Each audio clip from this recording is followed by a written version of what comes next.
Assalamualaikum Baraya, selamat datang kembali di Guru Gembel Channel. Sekarang kita punya kajian yang agak iseng. Kita akan membahas tentang aib negara lain, yaitu kesalahan dalam pembuatan atau penggunaan simbol-simbol negara. Baik itu nama, bendera, slogan, lambang, dan lain sebagainya.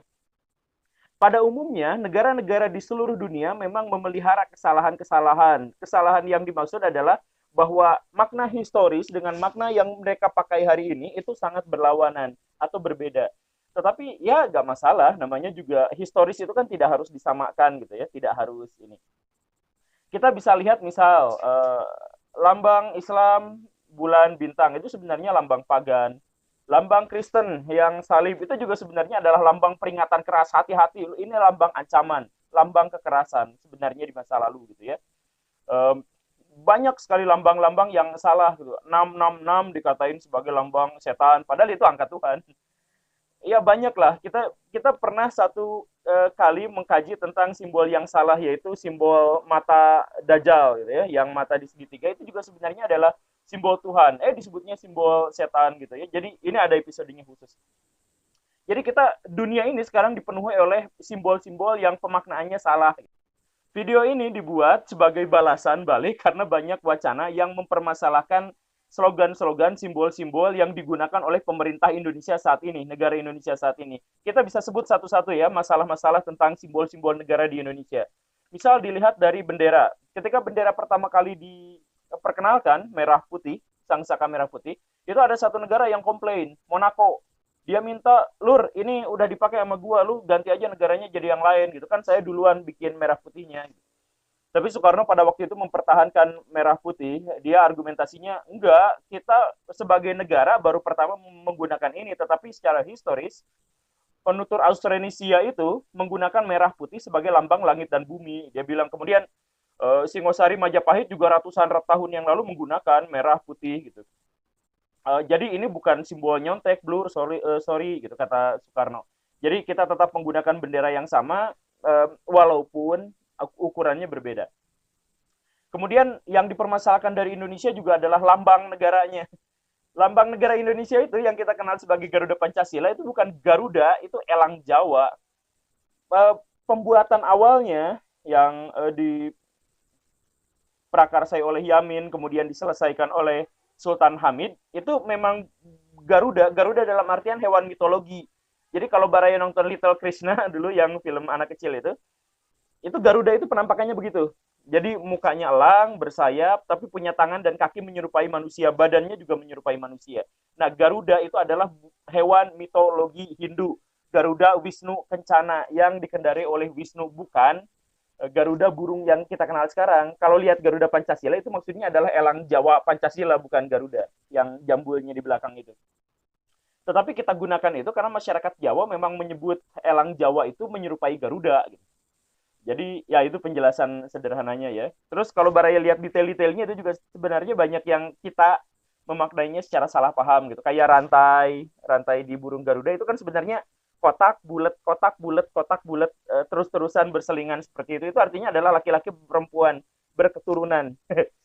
Jadi lambang ini identik atau sama pemaknaannya dengan lambang Zionis yang lambang Daud gitu, melambangkan laki-laki perempuan berketurunan. Jadi Indonesia akan berkelanjutan dengan rakyatnya gitulah kurang lebihnya ya. Kemudian ada juga yang mempermasalahkan lagu Indonesia. Lagu Indonesia Raya itu dianggap sebagai plagiat dari lagu Belanda zaman dulu. Zaman dulu Belanda punya lagu namanya Indah Kinda, Leika Leika, nah, gitu ya. Itu sebenarnya lagu hinaan pada orang-orang Indonesia, orang-orang tanah jajahan banyak yang sekolah di Belanda dan mereka masih membawa adat-adat kampungnya gitu. Jadi dihina dengan lagu itu. Kalau Baraya nonton lagu itu, mungkin di YouTube udah ada, memang ada. Itu memang mirip atau identik dengan awal-awal lagu Indonesia Raya. Melodinya juga kurang lebih sama walaupun dengan tempo Indonesia Raya itu temponya lebih cepat, lebih lambat sedikit gitu. Itu dipermasalahkan, jangan-jangan Wage Rudolf Supratman yang membuat lagu itu nyontek gitu. Itu juga dilihat dari lagu Indonesia Raya pertama kali dikumandangkan tahun 1928, sedangkan Kinda Kinda Leka Leka itu populernya tahun 1921-22an gitu. Jadi jangan-jangan ini juga plagiasi, itu banyak mempermasalahkan gitu. Baraya nonton lah lagunya. Ya, lagunya ceria gitu. Indah indah, like like, ya udah gitu. Nah, karena begitu banyak yang mempermasalahkan simbol negara Indonesia, maka saya bikin video ini untuk bongkar aib negara lain, bahwa negara lain juga simbolnya banyak yang bermasalah. Dari historis dan pemaknaan saat ini itu berbeda. Kita mulai.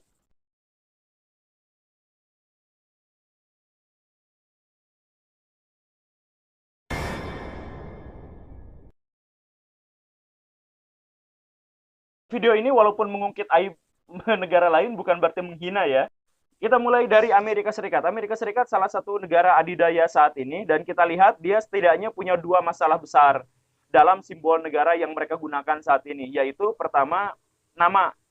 Nama Amerika Serikat itu bermasalah dalam dua hal juga. Jadi Amerika bermasalah dalam simbol dalam dua hal, dan salah satunya adalah penamaan. Penamaannya punya dua masalah. Masalah pertama adalah Amerika tidak punya nama. Benua itu namanya benua Amerika. Jadi itu nama Amerika Serikat sekarang namanya adalah United States of America. Bener ya? Jadi negara United di benua Amerika gitu. United States of America. Jadi gitu kan namanya. Jadi ya nama negaranya apa? Gak ada. Apalagi dilihat dari historis, sebenarnya Amerika juga memang tidak diakui, tidak disebut. Kan waktu Columbus datang, waktu Amerigo Vespucci datang, itu dia datangnya dari Bahama, kemudian menyelidikinya ke selatan, bukan ke utara. Amerika kan ada di Amerika Serikat ya maksudnya, ada di Bahama bagian sebelah utaranya Bahama. Nah itu gak disebut, jadi seharusnya namanya bukan Amerika. Yang pertama menemukan Amerika dalam bentuk yang seperti sekarang, penjelajah Eropa, itu adalah adiknya Columbus, Bartholomew Columbus, bukan Christopher Columbus, bukan juga Amerigo Vespucci. Dan itu pun baru menemukan Florida, wilayah yang sekarang namanya adalah Florida. Gitu.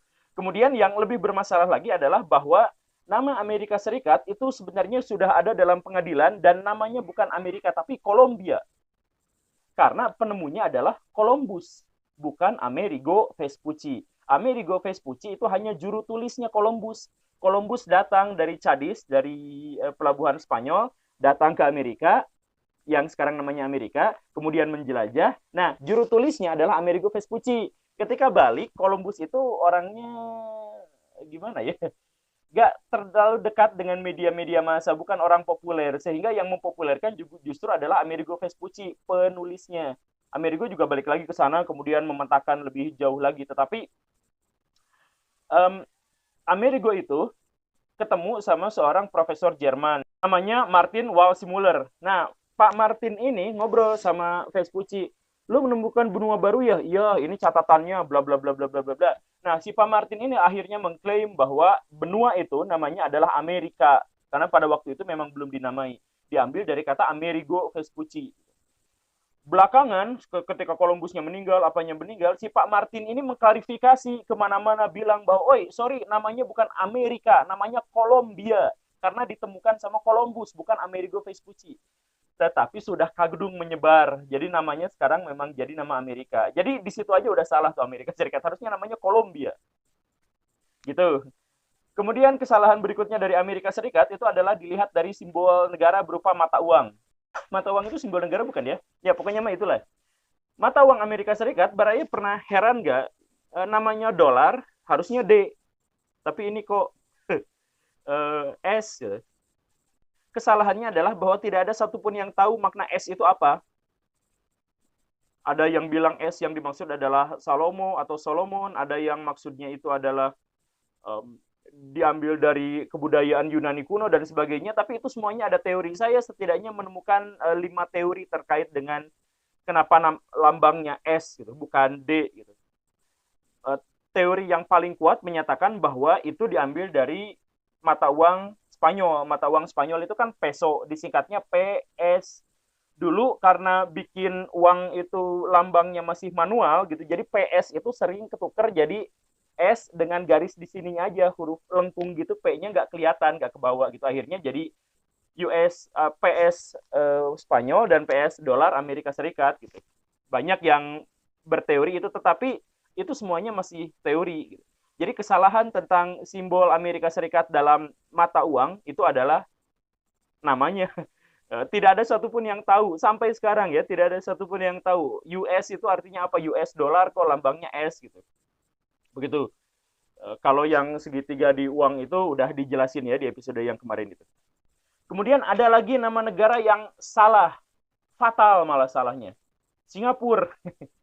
Singapura itu salah besar karena nama aslinya seharusnya, nah bukan nama aslinya, nama seharusnya itu adalah Macanpura, bukan Singapura. Singa artinya singa, yang kita tahu pura itu kota, kota singa.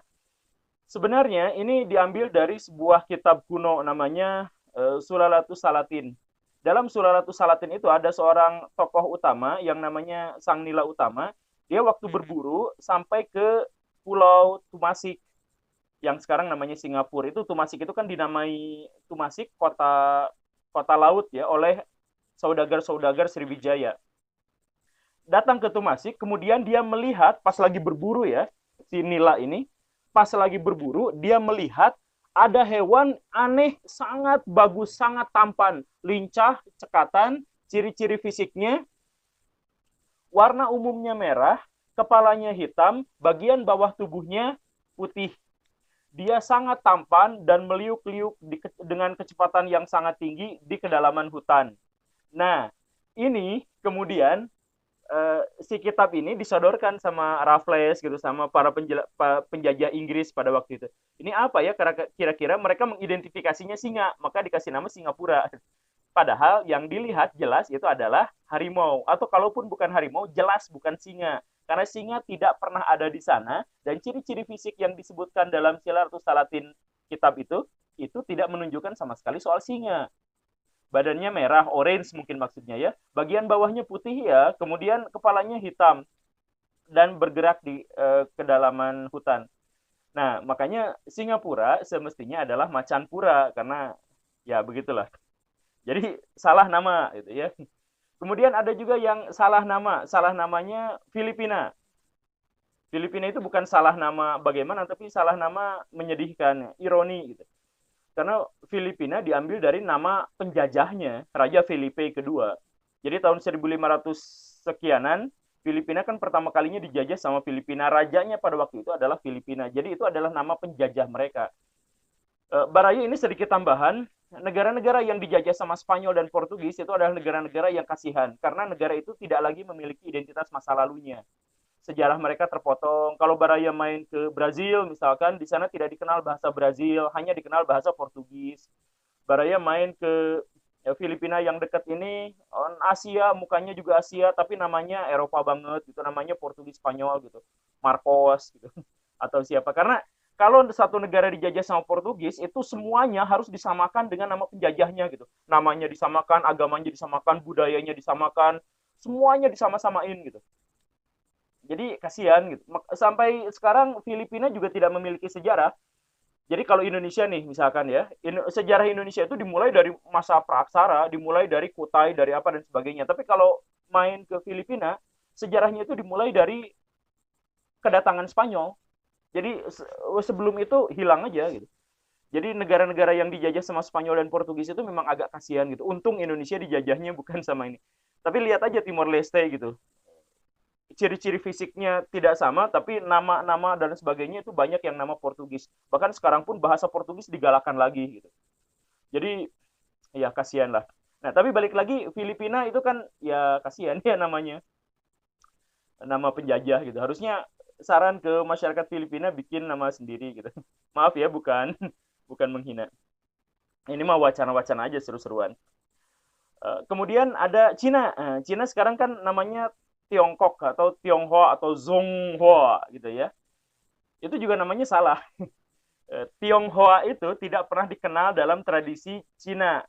Itu baru diperkenalkan oleh Sun Yat-sen tahun 1911. San. Atau mungkin sudah diperkenalkan lebih awal tapi nggak populer sejak tahun 1908 gitu, Tionghoa. Tionghoa itu bukan Cina.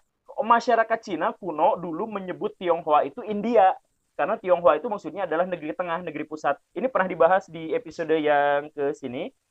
Jadi Baraya kalau punya waktu silahkan tonton. Nah, di situ dijelaskan bahwa Tionghoa itu negeri tengah. negeri baratnya Mesopotamia, Irak, Persia gitu ya, negeri tengahnya India. Nah, Cina itu negeri timur disebutnya begitu. Nah, Tionghoa yang sekarang itu lebih bermakna politis daripada makna historis gitu. Jadi saya sebut salah benarnya itu dalam sudut pandang aja, bukan berarti ini gitu ya. Ya, namanya banyak yang salah lagi. Kemudian lanjut negara berikutnya. Yunani. Yunani itu juga sebenarnya Yunani bukan nama yang salah, tapi Yunani negara-negara yang lain yang salah aja. Saya ngelihat Yunani itu sebagai negara yang kasihan karena hampir tidak ada masyarakat yang tahu nama asli negara itu apa gitu, kecuali yang di sekitarannya gitu. Inggris menyebutnya Grek, ada yang nyebutnya Grace, ada yang nyebutnya Greco. Indonesia nyebutnya Yunani gitu. Padahal nama aslinya Elada. Nama asli negara itu adalah Elada, diambil dari kata Elas. Elas itu Hellas. Hellas itu keturunan Helen gitu. Jadi Yunani itu dulu kan ada perempuan namanya Helen. Helen punya anak 4. Siapa ya? Doria, Ionia, Eolia, Aeolia. Mungkin itu ya, saya lupa, silakan cek lagi. Nah, namanya itu 4 itu. Nah, nama masing-masing itu jadi nama polis gitu. Ionia jadi punya Athena, Doria punya nama Sparta, ibu kotanya dan seterusnya. Nah, masyarakat Indonesia menyebut Yunani diambil dari masyarakat Arab. Masyarakat Arab menyebut Yunani itu Ionia. Yunani itu dari Ionia karena dulu yang hubungan akrabnya dengan Ionia. Begitu, sedangkan orang Inggris nyebut Grek atau Grace atau Greco itu diambil dari wilayah di sekitarnya, bukan Yunaninya tapi wilayah di sekitarnya yang memang menyebutnya Greco gitu. Nah, nama aslinya Elada atau Elas, keturunan Helen, keturunan Ellen gitu ya. Jadi kasihan banget itu Yunani. Kemudian Iceland, Islandia, tanah es. Sebenarnya itu bukan tanah es, itu tanahnya di sana Baraya main hijau sekali di sana, bagus, rumput walaupun ya bukan pepohonan. Yang es itu hanya daerah pegunungan, daerah tengahnya saja. Tapi sekarang kenapa namanya sekarang Icelandia, tanah es? Itu karena penjelajah pertama orang-orang Viking, orang-orang Norse di situ menemukan tanah itu dan sampai ke wilayah yang sekarang namanya Reykjavik. Anget karena di situ banyak gas alam yang bikin tanahnya jadi anget, makanya namanya Reykjavik gitu sekarang. Nah, anget, takut ketahuan sama negara lain, takut ketahuan sama bangsa lain. Jadi mereka bilang ke seluruh dunia bahwa oh ini tanahnya tanah es, Iceland gitu. Jangan ke sana karena iklimnya nggak baik. Padahal mereka menemukan sebuah tanah yang memang di iklim dingin tapi hangat gitu di Iceland itu gitu. Jadi itu nama curang gitu, nama tipu-tipu. Kemudian ada nama yang lainnya lagi yang salah. Jerman dan Prancis. Itu nama yang ketuker. Jadi gini nih Bara ya, Prancis diambil dari kata France. France itu diambil dari kata Franka. Dulu memang ada kerajaan di sana namanya Franka. Kerajaan itu namanya Franka. Bangsa yang mendiami Franka itu disebut sebagai bangsa Jermanik. Jadi Jerman itu nama bangsanya, Franka itu nama negaranya. Dulu sama-sama satu wilayah di bawah pimpinan Karel, Karel Agung, dan seterusnya. Dan dimulai sejak abad ke-3 Masehi memang sudah satu gitu namanya. Cuman yang satu, nah sekarang di dunia modern, yang satu namanya Prancis, ngambil dari nama negaranya, kemudian ada Jerman, ngambil dari nama bangsanya. Jadi Jerman itu sebenarnya ras yang banyak. Austria itu termasuk ras Jermanik gitu ya. Austria, Prancis, termasuk sebagian Swiss itu ras Jermanik. Tapi kemudian gara-gara bahasa, Jerman itu bahasanya kasar banget gitu.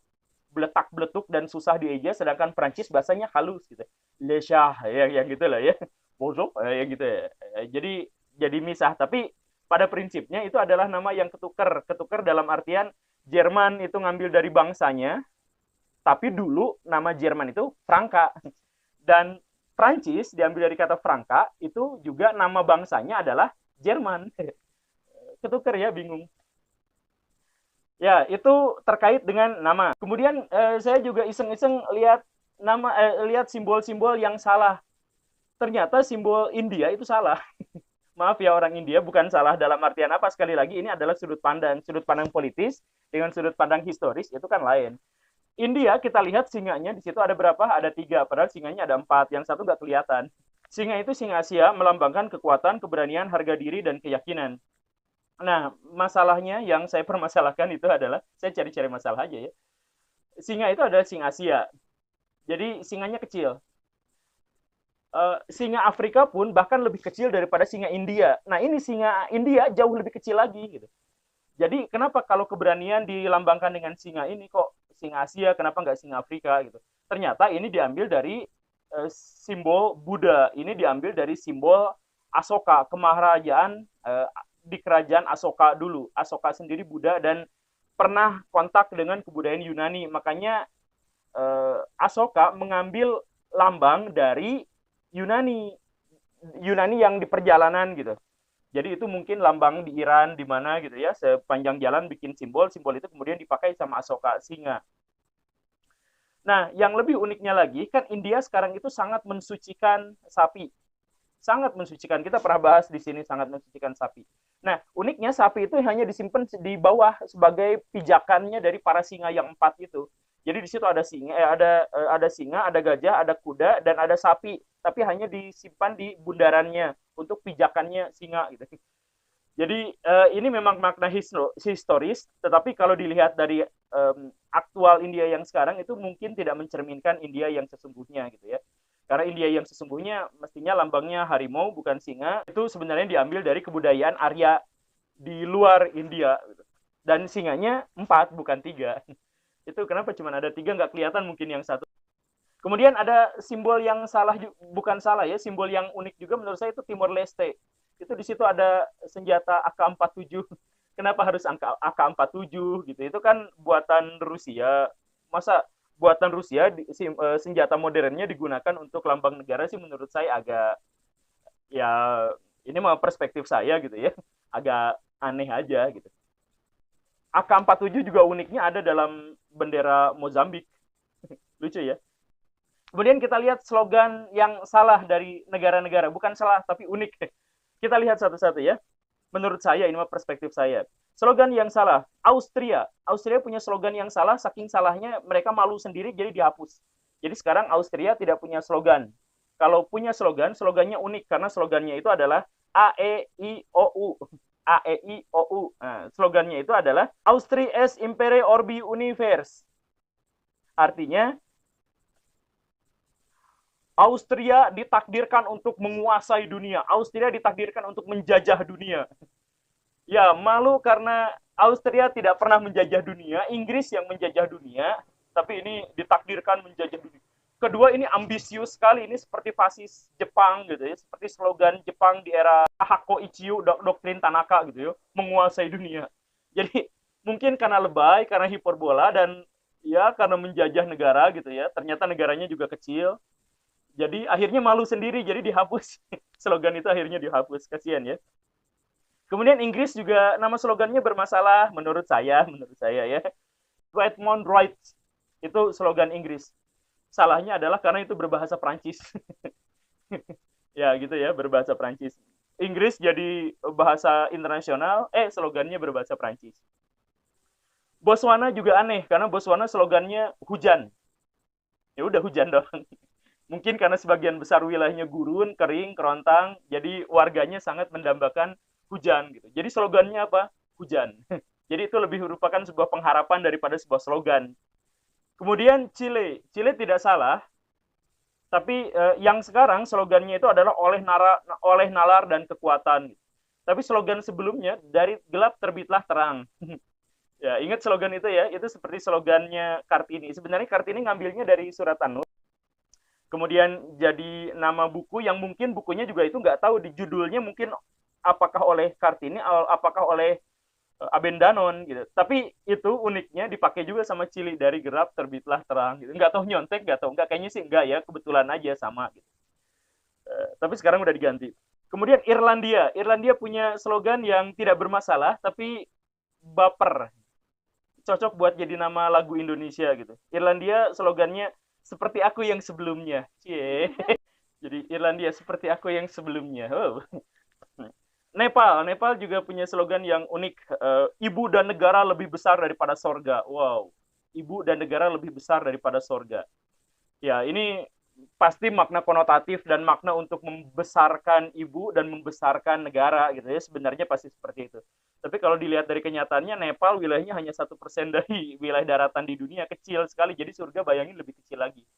Tahu maknanya itu adalah konotatif gitu ya, untuk membayangkan bahwa negaranya itu lebih lebih mendambakan kedamaian untuk negara Nepalnya dan menghormati ibu daripada ngejar-ngejar sorga gitulah maksudnya mungkin ya. Baraya itu saja, semoga bermanfaat dan saya mohon maaf kalau memang ada yang bermasalah. Eh, ini bukan sekali lagi ya, ini bukan saya menyalahkan mereka, tetapi dalam sudut pandang historis itu sering berbeda dalam sudut pandang politis gitu ya. Dan ini sebenarnya adalah sekitar balas dendam karena banyak yang mempermasalahkan simbol dan slogan Indonesia. Terima kasih, saya Guru Gembul. Maaf videonya terlalu panjang. Silakan tonton episode saya yang lain. Assalamualaikum warahmatullahi wabarakatuh.